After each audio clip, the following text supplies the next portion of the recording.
On July 26th, nearly one-third of Taiwan's electorate were eligible to vote in the first wave of what's being called the Great Recall, a rarely used mechanism allowing voters to dismiss nationally elected lawmakers mid-term. This marks the first time the process has been deployed on such a large scale, with 24 lawmakers from the Kuomintang, or Chinese Nationalist Party, on the ballot.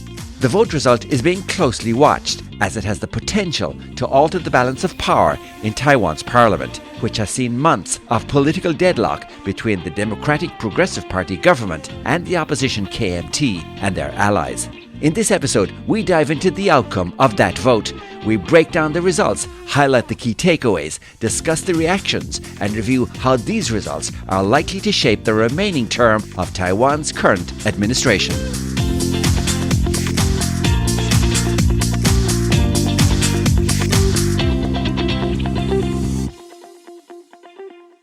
Hello and welcome to Perspectives with Nilo. I'm your host, Nilo Sullivan. As we explained in previous episodes in our series on Taiwan's Great Recall, this mass recall of the Kuomintang, or KMT, stems from a public backlash against months of legislative gridlock, budgetary obstruction, and interference with Taiwan's highest court, including accusations of collusion with the Chinese Communist Party. While the recall effort was mostly organised by civil society organisations, the ruling Democratic Progressive Party, or DPP, has recently begun to engage more visibly as the first voting day approached on July 26th. In the earlier episodes, we've shared perspectives from all sides of this debate.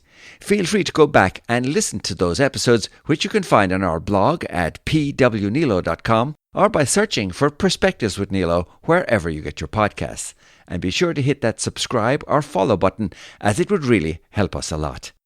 In order for a candidate to be placed on the recall ballot, they must first pass two prior steps. In the first step, at least 1% of signatures must be collected from constituency voters to propose a candidate for recall. In the second step, at least 10% of signatures must be collected on correctly completed petition forms. Petition forms and signatures are then carefully scrutinised by Taiwan's Central Election Commission, and if all criteria are met, then the candidate is placed on the recall ballot. On June 20th, Taiwan's Central Election Commission formally announced that 24 KMT lawmakers, as well as suspended Hsinchu Mayor Cao Hung-an, made it on the recall ballot for July 26th. An additional 7 KMT lawmakers have been announced on a second recall ballot for August 23rd. There are no other party candidates on the recall ballot at present. In order for a candidate to be successfully recalled in this third step, at least 25% of voters in the respective constituency must cast ballots in favour, and a simple majority of votes is required for the recall to be carried. So, with 31 lawmakers up for recall, how many would need to be recalled to change the balance of power in Taiwan's parliament or legislative yuan? There are 113 seats in Taiwan's parliament. 52 seats are currently held by the KMT. Their smaller ally, the Taiwan People's Party, or TPP, hold 8 seats, and in addition, there are 2 independents who also side with the KMT. This effectively gives the KMT-led coalition 62 seats. The balance of 51 seats are held by the ruling DPP. If the KMT were to lose 6 or more seats, and the DPP were able to win at least 6 seats in subsequent by-elections, then that would give the DPP a majority of 57 seats, and change the balance of power in the parliament. So, back to the recall and that important vote. As we mentioned, on Saturday, July 26th, 24 KMT candidates, as well as the suspended mayor of Hsinchu, were up for recall vote. 6,000 voting centres across 6 cities and 3 counties opened at 8 a.m. The weather, which can have a big impact on turnout, was fine for the most part, so a higher turnout rate was expected. At 4 p.m, voting was done and voting stations closed. The surprising thing for most of us foreigners is how quickly voting results can appear in Taiwan. Within an hour or so, we were seeing the first results, and the trends did not look good for the recall movement. In fact, before the final official results were in, several KMT lawmakers had already declared victory. At 6 p.m. local time in Taiwan, the Central Election Commission announced that all 24 recall votes against KMT legislators, as well as the recall vote against suspended Hsinchu Mayor Khaw Hung-an, had failed to pass. According to data released from the Central Election Commission shortly after 8 p.m. local time, only 7 out of the 24 recall votes met the required 25% threshold requirement. These included recall votes against Wang Hongwei, Taipei District 3, Li Yan-xiu, Taipei District 4, Xu Qiao-xin, Taipei District 7, Ye Yuan-chi, also Taipei District 7, Lo Ting-wei, Taichung District 6, Fu Kun-chi, Hualien County, and Hsinchu lawmaker Chen Cheng-chien. Of these 7 lawmakers, the smallest gap between for and against votes was for Ye Yuan-chi of Taipei District 7, who escaped recall by a mere 3,559 votes out of a total ballot of just over 130,000. The next smallest gap was for Wang Hongwei, Taipei District 3, who escaped recall by over 9,800 votes out of a total ballot of 162,000. The biggest gap between for and against votes occurred in Taoyuan's 3rd district for candidate Lu Mingzhe, with a difference of over 39,000 between pro and anti-recall votes. Average turnout across all 24 districts was a little over 56%, with the highest turnout reported in Hualien County at 60.1%. Reaction to the results was swift.